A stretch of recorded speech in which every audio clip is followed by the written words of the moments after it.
nesta geração. Observem que ele traz à tona o contexto geracional. Vós sois a geração eleita. Então, quando Pedro usa o valor do resgate, ele está estimulando os irmãos, dizendo que vale a pena sofrer, vale a pena a própria vida ser levada e continuar firme. Então, quando nós analisamos o contexto como um todo, me permita contextualizar a Bíblia com a ajuda do projetor, para você ver que é bíblico, o contexto geracional. Mateus capítulo 1, versículo 17. Você vai ver que está escrito, se puder me ajudar no projetor, para nós dar sentido o que eu quero falar. Mateus capítulo 1, versículo 17. Veja que Mateus faz questão de abrir, digamos, o evangelho publicitado, falando de um contexto geracional, que era o reconhecimento dos apóstolos. De sorte que todas as gerações, desde Abraão até Davi, são 14 gerações. De Davi até a deportação na Babilônia, o cativeiro, 14 gerações. E a Bíblia diz que do cativeiro a Cristo, 14 gerações. Então observe o investimento de Deus em geração, como Pedro diz, com qual propósito? De a terra, o mundo saber a grandiosidade de Deus por meio destas gerações.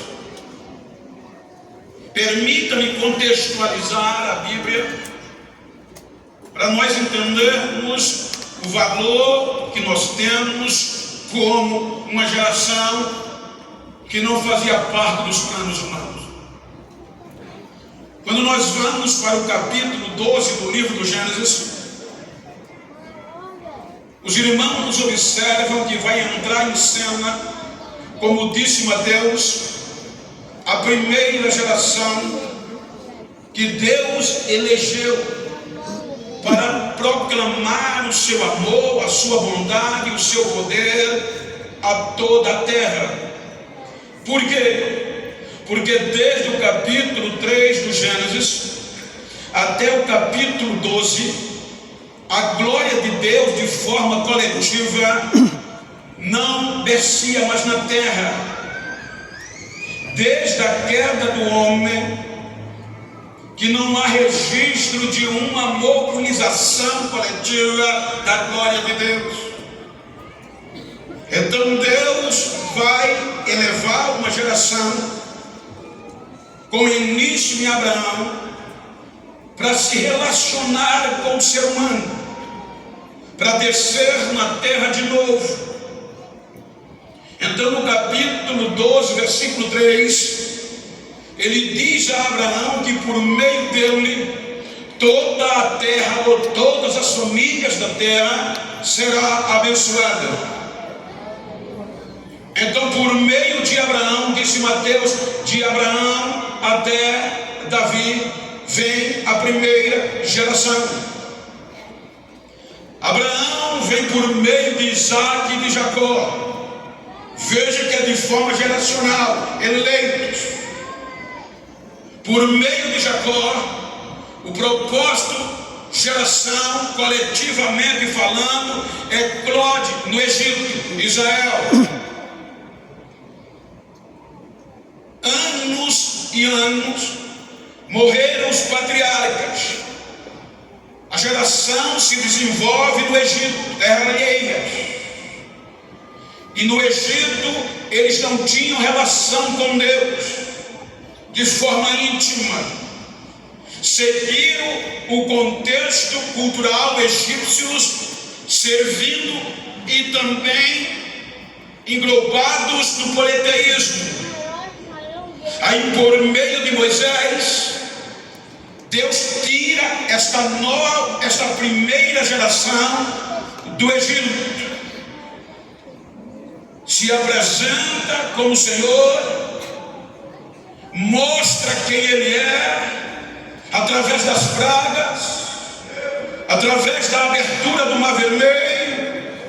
E aí, essa primeira geração conhece Deus e dizem: o Senhor é o Deus que salva, é o Deus que livra, Ele é nossa bandeira. Sai do Egito, a primeira geração. Capítulo do Êxodo 24. 13 meses depois que esta geração sai do Egito, Êxodo capítulo 24, Deus propõe uma aliança por meio de Moisés. Para ter intimidade, tem que ter aliança. Capítulo 24, versículo 3 do Êxodo, que aqui diz, leamos por favor. Êxodo 24 é Bíblia, não é, irmãos? Viemos para falar de Bíblia. Se prepara aí. Êxodo 24, versículo 3. Qual é a proposta da resposta? Capítulo 24, versículo 3. Moisés transmite ao povo, e o povo diz: e pôs Moisés e contou o povo todas as palavras do Senhor e os seus estatutos. Então o povo respondeu a uma voz e disse: todas as palavras que o Senhor tem falado, faremos. Deus propôs ao povo uma aliança de fidelidade, e o povo responde que concorda. Terminando o capítulo 24, a aliança é fixada.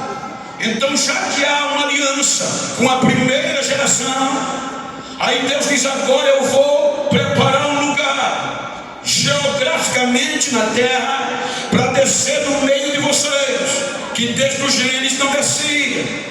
Aí vem o capítulo 25, aí Deus vai precisar preparar um lugar móvel, porque o povo estava em caminho para a terra prometida.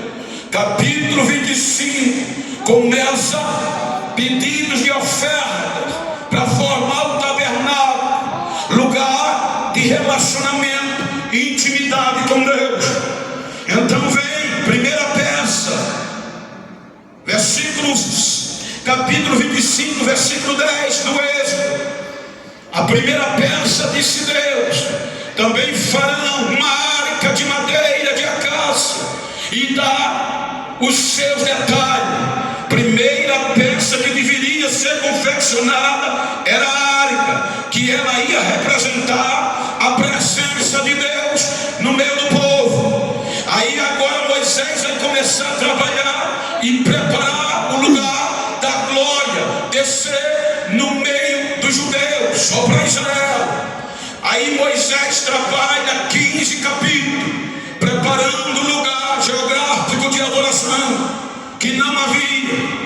Capítulo 40 do Êxodo, versículo 33 por diante, diz a Bíblia. Capítulo diz: levantou também o pátio em redor do tabernáculo e do altar, e pendurou as cortinas da porta do pátio. Assim Moisés acabou a obra. Agora tem um lugar de adoração. Quando o lugar de adoração é instituído e tem aliança, aí vamos ler o versículo 34. Aí agora tem culto de adoração, que desde o Gênesis não tinha. Então a nuvem cobriu a tenda da congregação, e a glória do Senhor encheu o tabernáculo, de maneira tal que o versículo 25 diz que nem Moisés podia entrar na tenda da congregação, por conta da nuvem da glória, ela descia e enchia a casa. A glória de Deus desce na primeira geração.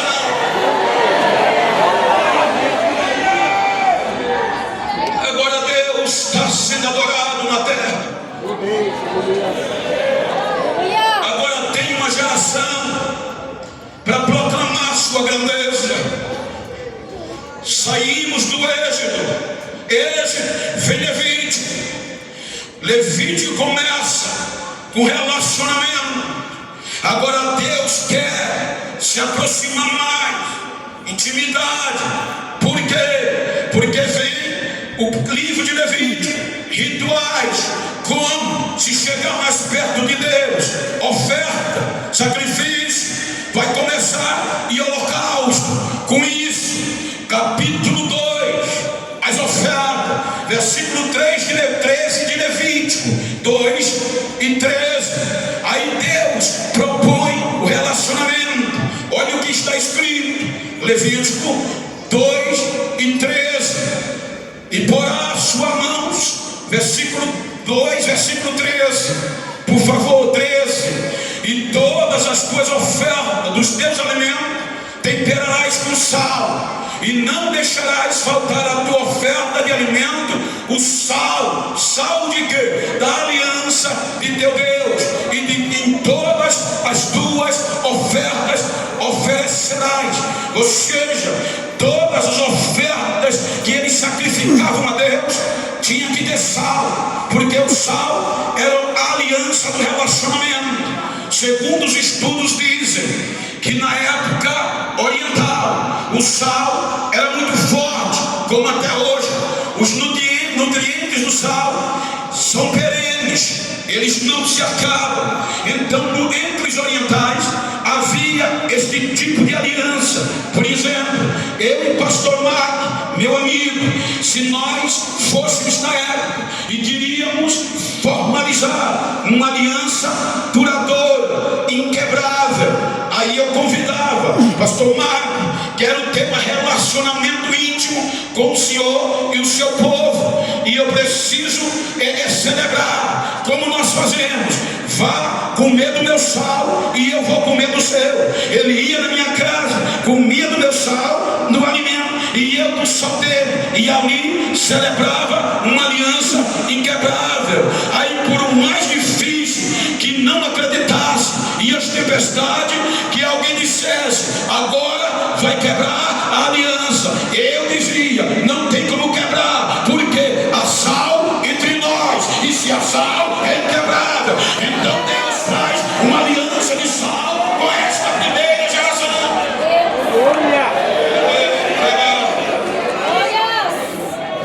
Esta geração que saiu do Egito, agora arca na frente, com a aliança de sal, vai proclamando as grandezas de Deus. Observe que o que parecia ser inconquistável era conquistado. E qual era o segredo? A arca sempre estava em primeiro lugar. Qual era o segredo? O relacionamento.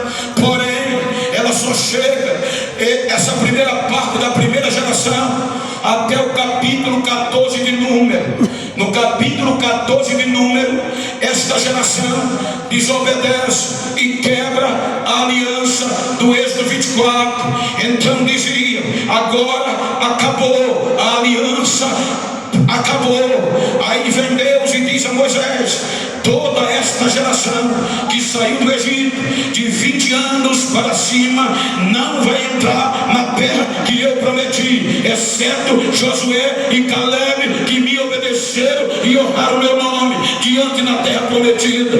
Aí vem Deus, poderia desistir, mas não desiste. Ele havia uma aliança de sal. Aí ele diz, Moisés, eu não vou desistir, eu vou usar a geração de 20 anos para baixo. Todos que saíram do Egito de 20 anos para baixo, eu vou colocar na terra que eu prometi, mas a aliança não vai se quebrar. Saímos de Levítico, entramos em Número. Aí vem o número 18, versículo 19. Agora é para a geração. O número passa, Deuteronômio, quer dizer, segunda lei, segunda chance. Número 18, 19. Aí Deus já está falando para a continuidade da primeira geração, de Abraão até Davi. Que é que diz? Número 18, 19. Deus refaz todas as ofertas ao alçadas das coisas santas que os filhos de Israel oferecerem ao Senhor, tenho dado a ti. Aí já vem geração, a ti, os teus filhos e os filhos dos teus filhos, das tuas filhas, contigo, por estatuto perpétuo, aliança perpétua de sal perante o Senhor é para ti e para a tua geração. Veja que Deus renova a aliança do relacionamento. O sal está lá de novo. Capítulo 8 de Deuteronômio, segunda chance. Aí Deus vai repetir toda a lei que a primeira recebeu, para que eles não esquecessem. Então agora a nova geração, capitaneada por Josué, vai ver as maravilhas de Deus. Veja que esta geração que vai enfrentar o Jordão, a geração de 20 anos para cima, viu o mar se abrir. De 20 anos para baixo vai encarar o Jordão. Aí diz a Bíblia que o Jordão era um obstáculo, mas qual era o segredo? A arca no ombro dos sacerdotes, pisa na água, 24 quilômetros de distância, as águas param, as que passam vão embora. E esta nova geração, na continuidade, viu o Jordão se abrir e passar a pé junto. Esta geração, Josué capítulo 4, Deus disse: tire do Jordão 12 pedras e coloque uma tenda no arraial, para servir de memorial, para quando a geração dos nossos filhos perguntar o que é que diz essa pedra, diga o que eu fiz no meio de vocês, para ela não esquecer. Aí esta geração, capitaneada por Josué e a arca na frente, entra nas muralhas de Jericó. Veja que só quando Jericó soube, a prostituta Raabe, sem ter Instagram, sem ter Facebook, sem ter fanpage, sem ter visualização, a notícia já tinha chegado, ela já sabia desde o Egito. Aí diz os espias: todo mundo em Jericó está com medo, o coração está desmaiando. Por quê? Porque todos aqui sabem, do rei ao pequeno, quem é o Deus de vocês, como ele abriu a água do Mar Vermelho, como ele guerreou as vossas guerras, e agora vocês estão aqui, e todos estão com medo porque sabem que o Deus de vocês é Deus em cima do céu e é Deus embaixo do céu. Glória a Deus.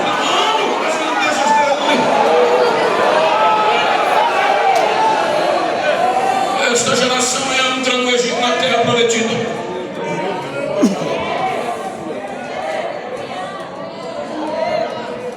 Lugar certo para desfrutar.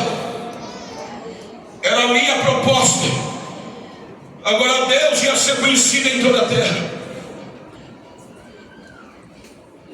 Aí vem Juízes, capítulo 2, versículo 8 diz que tanto Josué como toda esta geração que deixou o memorial morreu, faleceu, porém Josué, filho de Nun, servo do Senhor, com a idade de 110 anos. Versículo 9: e com ele sepultaram no termo da sua herança, em Timnat-Heres, no monte de Efraim, para o norte, ao monte de Gaás. Versículo 10: e foi também congregada toda aquela geração a seus pais. Qual geração? Que cruzou o Jordão e levantou uma nova geração que não conhecia o Senhor, nem tão pouca obra que ele fizera a Israel. Isso aqui era impossível, porque na cultura os pais passavam para os filhos, e no contexto havia um memorial, conforme capítulo 4 de Josué. O que esta continuidade fez? Esta continuidade da primeira geração não valorizou a presença de Deus, quis viver como quis viver no seu regalo e esqueceu até da história para ele chegar a mim. É esse um dos perigos da nossa época, da Assembleia Pentecostal. Nós temos uma história, não é uma história de glamour, não é uma história de mídia, mas é uma história de joelho ralado, de jejum e oração, mas uma história pentecostal, é uma história de pedrada, de sangue, mas uma história que os nossos cultos não dependiam de famoso, não dependia de ninguém importante, para Jesus batizar e o culto pega fogo. Diga para quem está ao seu lado: não podemos esquecer quem nós somos. Temos uma história. Esta primeira geração esquece. E olha como eles terminam o livro dos Juízes. Juízes capítulo 21, o último versículo, salvo engano, que aqui está escrito: naqueles dias não havia rei em Israel, porém cada um fazia o que parecia reto aos seus olhos. Andava como queria fazer.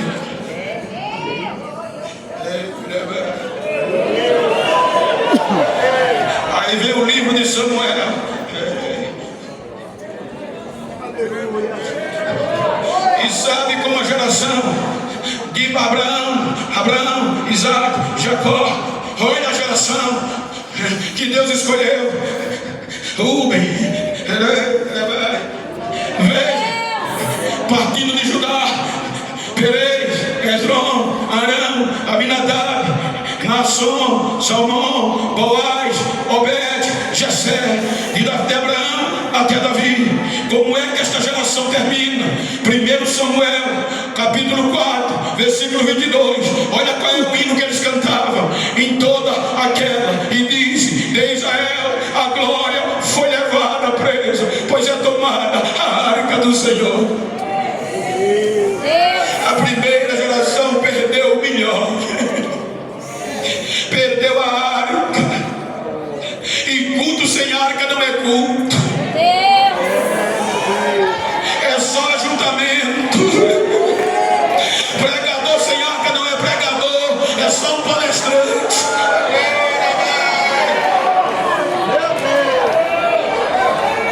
Os filisteus roubaram.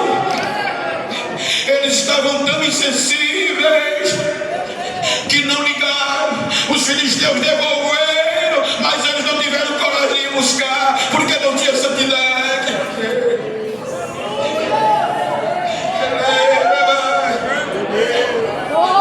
Aí Deus levanta Samuel e unge a Davi. Olha o investimento de Abraão até Davi, 14 gerações. Aí Davi entra e assume como rei, reina sobre todo Israel, está no poder, está no auge, direito total, rei, ungido por Deus. Olhava para todo canto e dizia: está faltando alguma coisa. Eu tenho a coroa, mas não estou satisfeito. Eu tenho vestigiais, mas não estou satisfeito. O que é que tem, Davi, que está triste? É a arca do Senhor. Eu vou ter que trazer ela, sem ela não tem graça.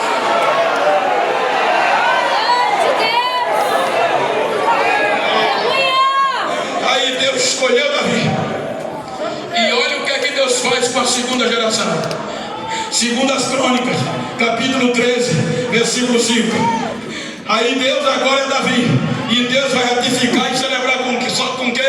Porventura, não vos convém saber que o Senhor Deus de Israel deu a Davi para sempre, e a soberania, também a sua descendência sobre Israel, a ele e a seus filhos, por uma aliança de sal.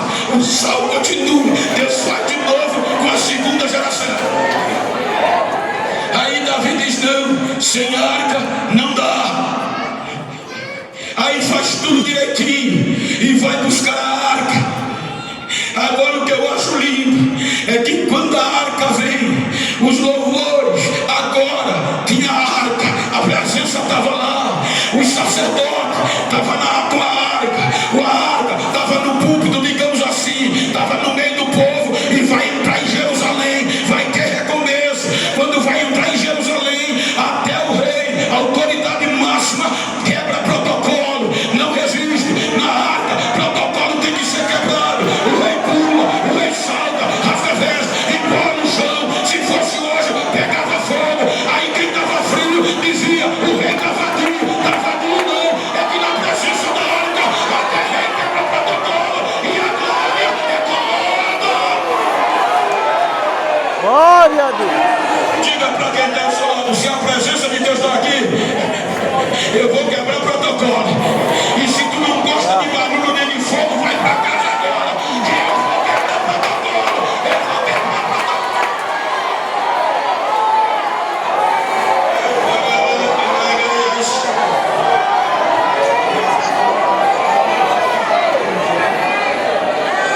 A arca volta.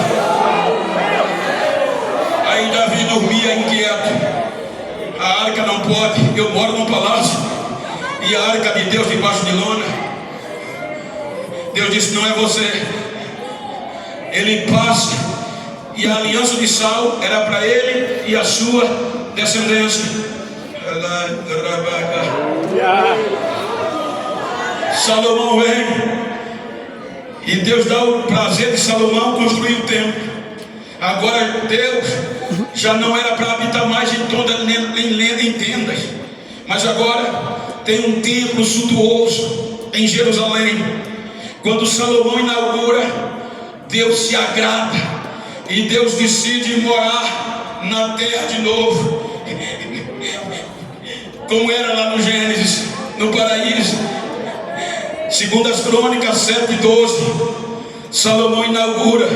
Aí Deus diz: Salomão, eu gostei tanto do que você fez, que se eu ficar com raiva desse povo e dizer chuva não desça mais na terra, se eu dizer os gafanhoto vai e destrói toda a lavoura, mas se este povo, versículo 13, que se chama pelo meu nome, se humilhar, orar e buscar a minha face, versículo 14, eu ouvirei do céu e sararei a sua terra, porque os meus ouvidos vão estar atentos, abertos às orações deste lugar, e os meus olhos fitos. Versículo 16, aí Deus resolve fixar endereço, porque agora escolhi e santifiquei esta casa, para que o meu nome esteja nela perpetuamente, e nela estarão fitos os meus olhos e o meu coração todos os dias. Eu vou morar entre vocês, eu agora tenho endereço aqui.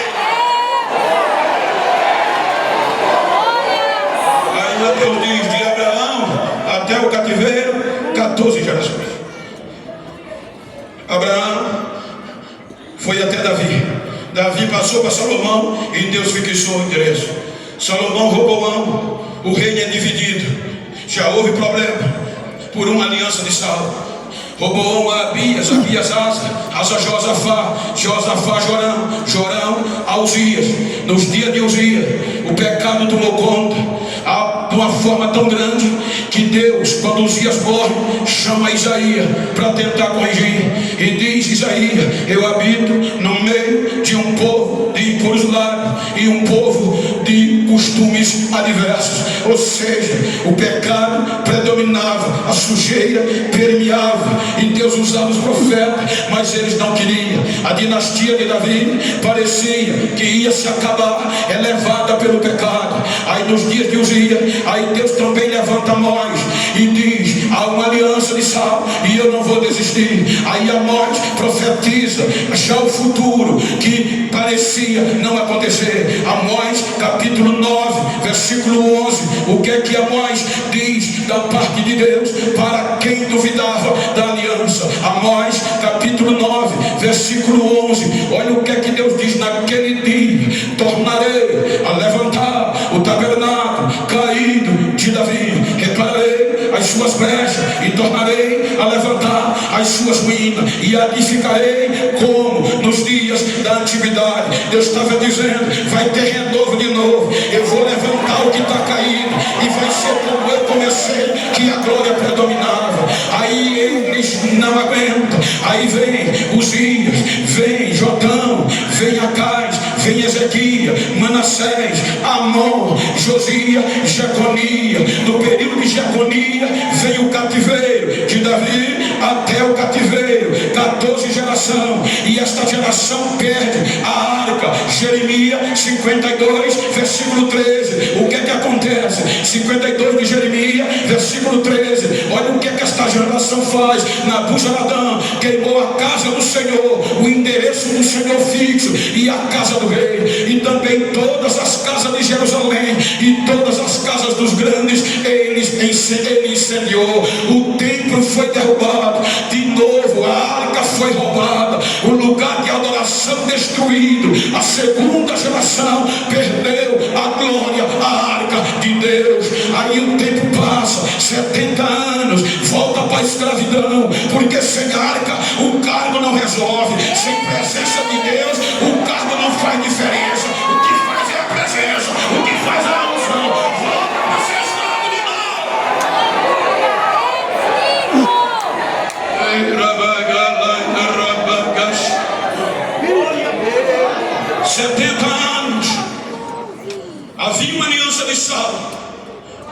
Ele vai buscar só os restos. Coloca de novo em Jerusalém, no lugar das cinzas, no endereço fixo. Dizia: não vai ter mais culto. Aí Deus levanta Ageu e diz: recomece. Eu lembro que eu fiz uma aliança com vocês quando eu tirei vocês do Egito, e por causa desta aliança o meu Espírito habita em vós. Então recomece, porque meu é a prata e o ouro, e a glória da segunda casa vai ser maior do que quando era. Existe uma aliança. Recomeçar, mas não valorizar. Olha a promessa de Ageu. Veio o período intestamentário, degradearam foram pelo contexto político e econômico. Houve uma degradação moral, espiritual e econômica. Agora a degradação vai arrebentando. E observe, diz Paulo, que nós gentios não tínhamos direito, porque o templo foi reformado por Herodes, uma das maiores maravilhas do mundo. Os olhos saltavam, mas os judeus colocaram um muro para nós não se aproximar. E Paulo diz que no muro tinha uma escrita: gentil não pode entrar, se entrar é fulminado e morre. Aí só entrava judeu, mulher judia entrava, ficava no primeiro pátio para adorar. Daí no segundo pátio só os homens olhavam para baixo, via as mulheres e via fora os gentios, e dizia: obrigado Deus por não sermos mulheres e não sermos gentios. Aí daí para frente só sacerdote,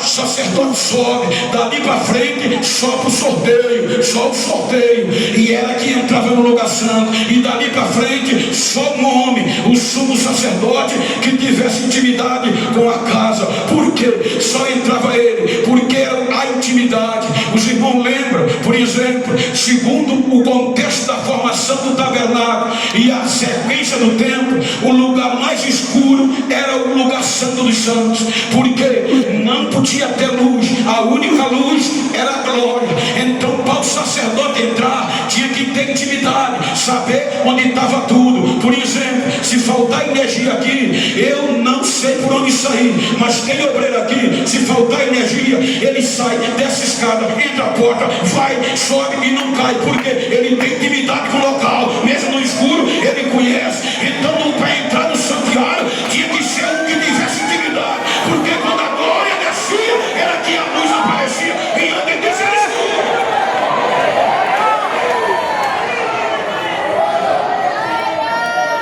Sem água,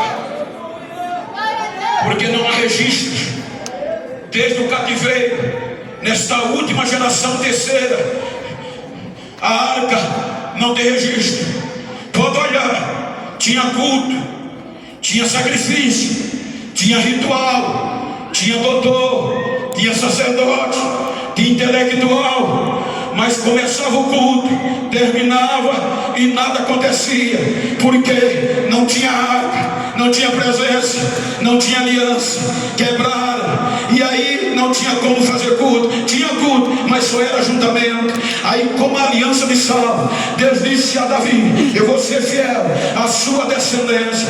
Quando eles menos esperavam, aí vai cumprir a profecia de Ageu. A segunda casa, a glória vai entrar e vai ser maior do que quando era. Aí vem Lucas, capítulo 1, versículo 30 por diante, que aqui Lucas diz que o anjo Gabriel vai a Nazaré. Lucas 1, 30, e disse: então o anjo disse a Maria: não tema, porque achaste graça diante de Deus. Versículo 31, e eis que em teu ventre conceberás e darás à luz um filho, e o chamarás seu nome Jesus. Versículo 32, este será grande e será chamado Filho do Altíssimo, e o Senhor Deus lhe dará o trono de Davi, seu pai. E o versículo 33, porque e ele reinará eternamente na casa de Jacó, e o seu reino não vai ter fim, não vai ter fim, não vai ter fim. Aí vem Lucas, capítulo 2, a partir do versículo 25, ele diz que a frieza predominava pastor Adelino, é que no meio da crise, tem crente que diz, a nossa igreja era diferente, e era mais mesmo, mas no meio da frieza, Deus sempre preserva alguém pentecostal pegando fogo. Por quê? Porque diz em Lucas que havia dois crentes, Simeão e Ana, e havia em Jerusalém, e eles esperavam a glória e o derramamento da arca na nova geração, a geração do cativeiro a Jesus. Ele diz que o Espírito Santo vai a ele e diz, não desiste não, vai vir. Aí vem Lucas, diz que Jesus vem, e quando ele vem com 40 dias, Maria pega o menino para cumprir a lei e vai levar no templo. Agora pega ele, Jesus no braço com José, e entra no templo. Não era mais agora a arca do Êxodo 25, era de madeira, não. Agora está entrando em Jerusalém a glória original, o próprio Deus, a glória manifestada em carne. Ele entra, ninguém valoriza. A primeira geração perde, a segunda perde, a terceira não dá valor, não reconhece. Ele entra e ninguém dá valor. Mas Simeão viu, o Espírito Santo disse, vai para o culto hoje, que vai ser diferente. Ele vai, quando ele vê o menino, ele pega ele nos braços e grita, Senhor, agora pode me levar, posso correr, os meus olhos já viram a tua salvação, a glória de Israel e a luz. Glória a Deus.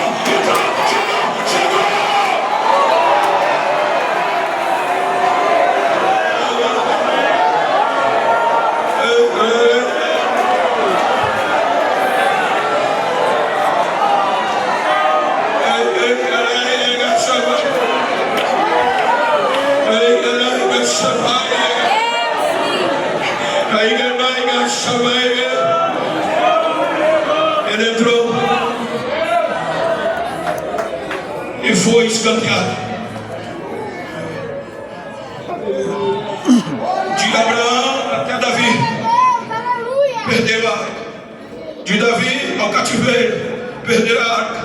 Do cativeiro a Jesus, descartaram a arca, cuspiram nela e bateram nela. Aí Paulo diz, Romanos 11 e 25, eu vou dizer um mistério a vocês, meu Deus. Deus endureceu o coração de Israel, em parte, para vocês poderem entrar. E enquanto o arrebatamento não vir, a plenitude dos gentios, a vez é de vocês.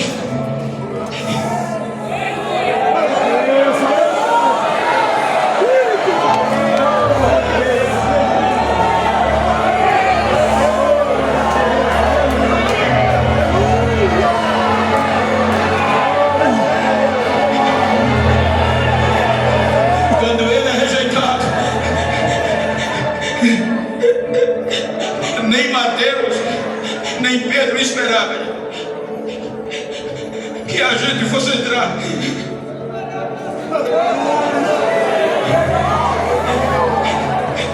A última geração.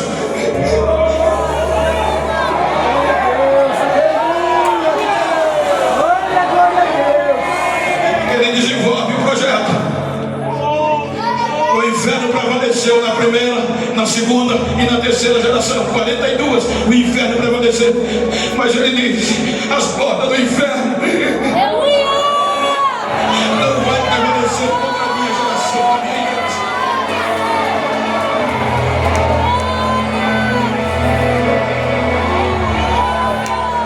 Está chegando a hora de pagar o preço.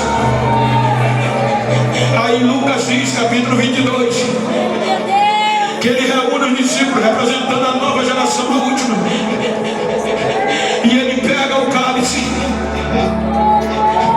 e diz, tomai e bebei, este é o cálice da nova e eterna aliança no meu sangue, que vai derramada por vós.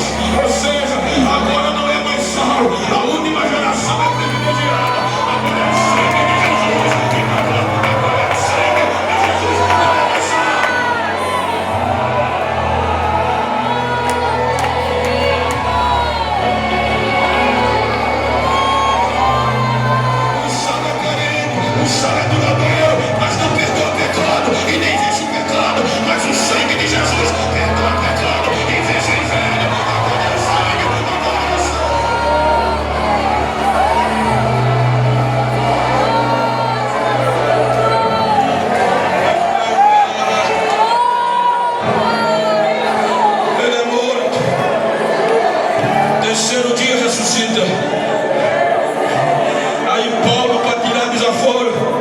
escreve o capítulo 2 aos gentios de Éfeso e diz: não esqueça quem você era em outro tempo. Vocês viviam no mundo, na concupiscência da carne, servindo as autoridades do mal, sem Deus, sem paz e sem aliança com Israel. Mas, pelo amor e a misericórdia de Deus, vocês foram ressuscitados com Cristo. E agora vocês são salvos pela graça, por meio da fé. E isso não é merecimento, é um presente que Deus deu a vocês. Aí ele vai dizendo: vocês estavam longe, mas agora chegaram perto por conta da cruz, porque a cruz de Cristo quebrou toda a inimizade. E agora não há mais diferença entre judeu e entre gentio, porque dos dois Deus fez o muro foi derrubado, a mureta caiu. Agora não tem mais sorteio, agora é pelo sangue, agora eu entro, agora eu entro, agora eu entro. Não tem mais nada, não tem mais muro, não tem mais nada, não tem mais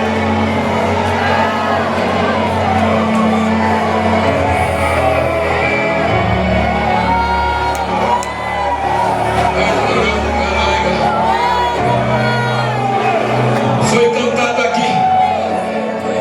Não tem mais vela, não tem mais muro. Ele senta à direita do Pai e diz: Pai, eu prometi a minha igreja. Olha, escuta, gente, que privilégio. A primeira geração não teve o privilégio, a segunda não teve, e nem a terceira. Desde o Gênesis, o Espírito Santo não tinha lugar de operar no meio dessas gerações. Vinha, usava alguém e voltava. Mas a última geração, ele disse: Pai, eu disse à minha igreja que ia te fazer um pedido. Qual? Derrama o teu Espírito para ela. E não é para voltar, é para ficar para sempre com ele. Aí foi cantado aqui. Estavam todos reunidos em um mesmo lugar. E de repente desce do céu o barulho de um vento impetuoso, um violento, e enche toda a casa. E todos foram cheios do Espírito Santo de Deus e falaram nova língua. A última geração entregou pelo selo do Espírito. Quem faz parte da